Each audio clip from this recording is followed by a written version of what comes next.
Bonjour à toutes et bonjour à tous. Alors il y a quelque temps, on m'a posé cette question, qui sont les 144 000 dont il est question dans le livre de la Révélation? Bien, nous allons répondre à cette question et nous allons laisser la Bible parler comme d'habitude. Dans l'évangile de Matthieu, au chapitre 25 et au verset 31 à 46, Jésus prend un exemple dans lequel il parle d'une époque où le Fils de l'homme jugera toutes les nations. Jésus y oppose deux groupes d'humains. Les uns sont considérés comme des brebis et les autres comme des chèvres ou comme des boucs, suivant les traductions. Et il mentionne également un troisième groupe important qu'il appelle les frères du roi. Alors je vous invite à lire avec moi dans votre propre traduction l'évangile de Matthieu, les chapitres 25, à partir du verset 31. Je lirai ce texte dans la seconde 21.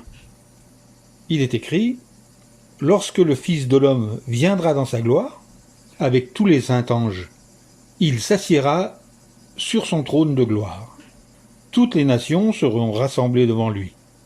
Il séparera les uns des autres, comme le berger sépare les brebis des boucs. Il mettra les brebis à sa droite et les boucs à sa gauche.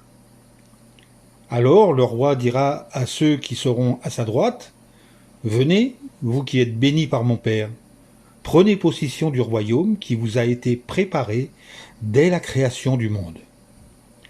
En effet, j'ai eu faim et vous m'avez donné à manger, j'ai eu soif et vous m'avez donné à boire, j'étais étranger et vous m'avez accueilli. » Au verset 37, les justes s'expriment. Les justes lui répondront, « Seigneur, quand avons-nous vu affamé, et t'avons-nous donné à manger, ou assoiffé, et t'avons-nous donné à boire ?» Au verset 40, le roi répond. Et le roi leur répondra, « Je vous le dis en vérité, toutes les fois où vous l'avez fait cela à l'un de ces plus petits de mes frères, c'est à moi que vous l'avez fait. » Nous voilà donc avec nos trois groupes. Les boucs, les brebis et les frères du roi. Bien entendu, vous avez compris que le roi est le Seigneur Jésus, et que les brebis sont les justes, c'est-à-dire ceux qui exercent la foi en Jésus et qui font sa volonté. Et il y a également ceux que Jésus appelle ses frères. Alors une question se pose, qui sont ses frères? Dans son évangile, Jean nous donne un indice. En Jean chapitre 10, verset 16, nous lisons « Et j'ai d'autres brebis qui ne sont pas de cet enclos. Celles-là aussi, il faut que je les fasse entrer, et elles écouteront ma voix, elles deviendront un seul troupeau, et il y aura un seul berger. » Et Luc, quant à lui, ajoute, en Luc chapitre 12, verset 32, « N'aie pas peur, petit troupeau, car votre Père a trouvé bon de vous donner le royaume. » Donc, ces autres brebis forment un petit troupeau avec lesquels les brebis ne feront qu'un, en ce sens qu'elles collaboreront étroitement pour servir le roi, c'est-à-dire Jésus.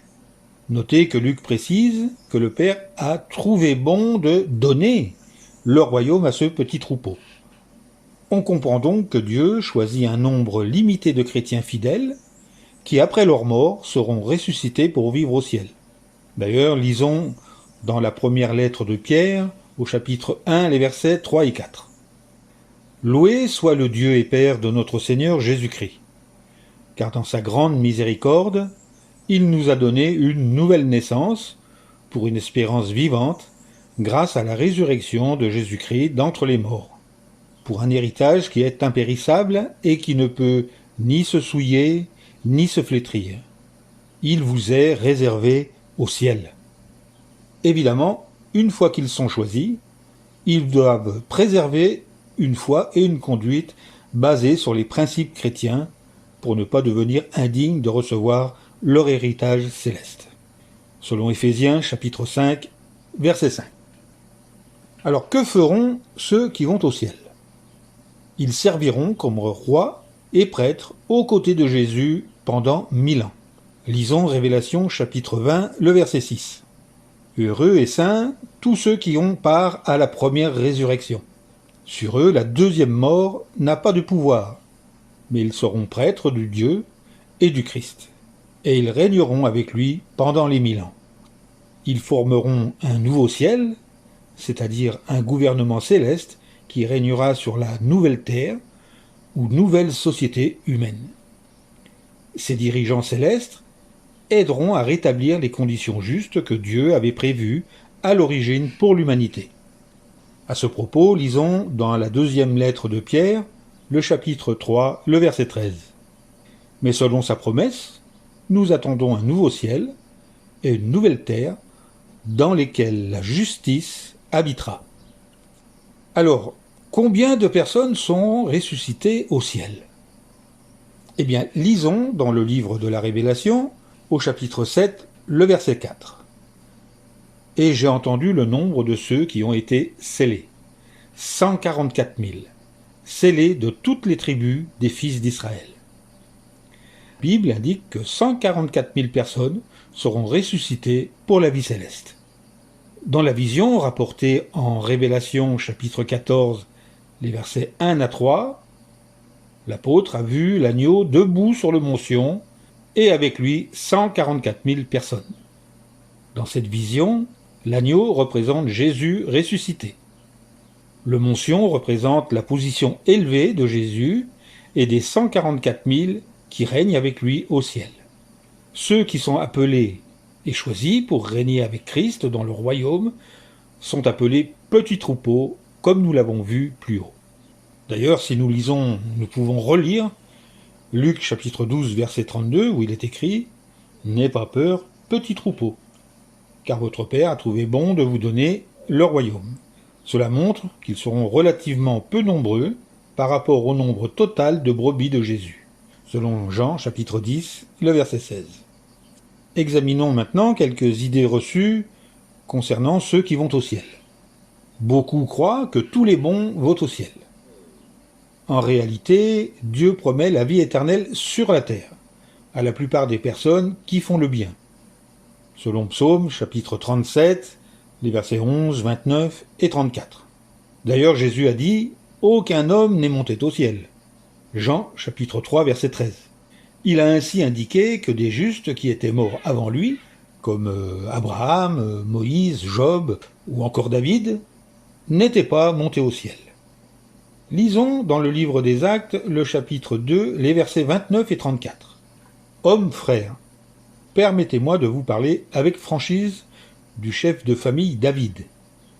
Il est mort et a été enterré, et sa tombe est toujours parmi nous aujourd'hui. En effet, David n'est pas monté au ciel. Ces hommes avaient l'espérance d'être ressuscités pour vivre sur la terre. » Vous pouvez consulter le livre de Job, chapitre 14, les versets 13 à 15. La résurrection pour la vie céleste est appelée dans la Bible la première résurrection, selon Révélation, chapitre 20, verset 6. Cela veut dire qu'il existe une autre résurrection, une résurrection sur la terre. La Bible enseigne que sous la domination du royaume de Dieu, la mort n'existera plus, selon Révélation, chapitre 20, versets 3 et 4. Puisque la mort n'a jamais existé au ciel, cette promesse s'applique obligatoirement à la terre. Examinons une autre idée reçue. Chaque personne choisit si elle recevra la vie au ciel ou sur la terre. En réalité, c'est Dieu qui décide quels chrétiens fidèles recevront le prix de l'appel vers le haut, c'est-à-dire l'espérance de la vie céleste, selon Philippiens chapitre 3, verset 14. Ce n'est pas l'ambition ou l'envie d'une personne qui détermine si elle sera choisie, selon Matthieu chapitre 20, versets 20 à 23. Autre idée reçue.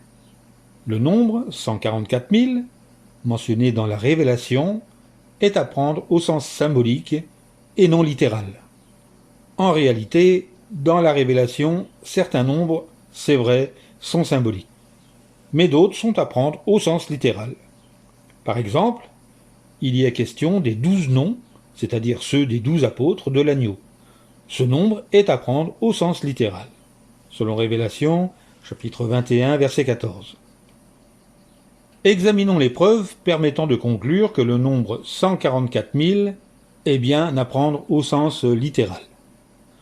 On lit en Révélation chapitre 7, verset 4, le nombre de ceux qui ont été scellés, ou ceux dont l'espérance de vivre au ciel a été confirmée, s'élève à 144 000.